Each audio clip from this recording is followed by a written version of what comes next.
Professor Nageswararao గారు ఒక TV డిబేట్లో బీజేపీకి సంబంధించిన ఒక నాయకుడు టీవీ డిబేట్లో భానుప్రకాష్ గారు అనుకుంటా, ఆయనతో డిబేట్లో ఉంటూ మాట్లాడుతూ ప్రొఫెసర్ గారు నాగేశ్వరరావు గారు ఆయనకి చేతులెత్తి దండం పెట్టి, మీ ప్రభుత్వంలో మీ ముఖ్యమంత్రికి మీ ఉప ముఖ్యమంత్రికి వాళ్ళందరికీ చెప్పండి, దయచేసి లడ్డుల్లో కల్తీ కలిసిందనేసి, ఆవు కొవ్వు జంతువుల కొవ్వు ప్లస్ లెటిన్స్కి వాడే కెమికల్స్ వాడారు, అవి వాడి నెయ్యి తయారు చేసి అమ్మారు అనేసి ఈ ప్రచారాన్ని ఆపండి.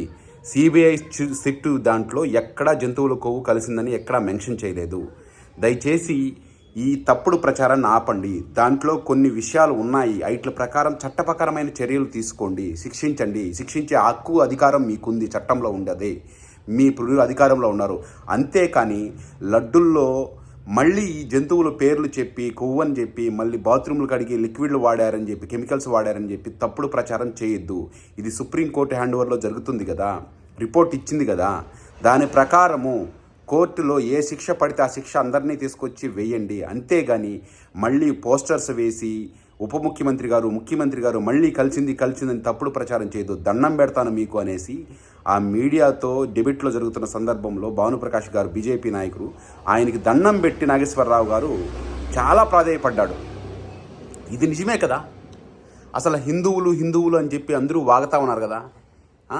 హిందువులు అని చెప్పి దేవుడు అని చెప్పుకుంటూ దేవుడి మీద జరిగిన అరాచకాన్ని లేదు అని ప్రశాంతత కలిగిన వెంటనే మరొకటి లెటిన్స్ అని చెప్పేసి మళ్ళీ ఇలా పెట్టి ఆ అపవిత్రం చేస్తున్నారు తప్ప, మొన్నటిదాకా ఒకటి చెప్పారు, అది లేదని రిపోర్ట్ వచ్చే కనుక రిప్పటిగా ఫ్లేట్ మార్చేసి మళ్ళీ ఇప్పుడు వేరేది చెప్తున్నారు. అసలు ఒక కంపెనీ అన్నాక అన్ని రకాల ఉత్పత్తులు కొంటారు, అవి వాడారా లేదా అనేసి దాంట్లో ఉందా, ఇది వాడారు అని చెప్పుందా?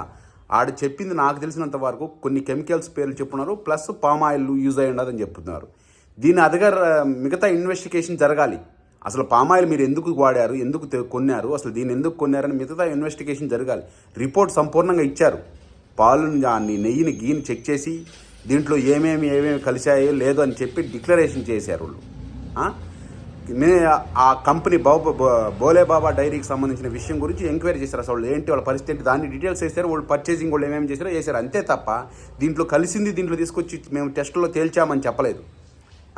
పూర్తిగా చదువుకుంటా వాళ్ళకి అవసరమైన లైన్సే చదువుకొని చేస్తున్నారని చెప్పేసి చాలా బాధపడేసి దండం పెట్టేశారు ప్రొఫెసర్ గారు భానుప్రకాష్ గారికి, బీజేపీ నాయకుడు భానుప్రకాష్ గారికి. ఇది అందరూ చేయాల్సిన పని. దేవుడిని నమ్మి ఆయన్ని భక్తితో ప్రతి సంవత్సరం వెళ్ళి దర్శనం చేసుకునే వాళ్ళు ఉంటారు, నెలకొకసారి వెళ్ళి దర్శనం చేసుకునే వాళ్ళు ఉంటారు. వీళ్ళందరి మనోభావాల్ని నాశనం చేసేస్తున్నారు. కొన్ని సంవత్సరాల నుంచి నేను పోయిన 5 ఏళ్ళు నేను కూడా వెళ్ళాను తిరుమలకి, లడ్డు తెచ్చుకొని తిన్నాను, నాకేం ఆరోగ్యం లేదు, ఆరోగ్యం లేకుండా బాగా లేకుండా పోలేదు, ఆరోగ్యంగా ఉన్నాను. నా పిల్లలు చిన్న పిల్లలు వాళ్ళు కూడా ఆరోగ్యంగా ఉన్నారు. నాకు తెలిసిన వాళ్ళందరికీ నేను ఇచ్చిన లడ్డు ఆరోగ్యంగానే ఉంది, తిన్నాము.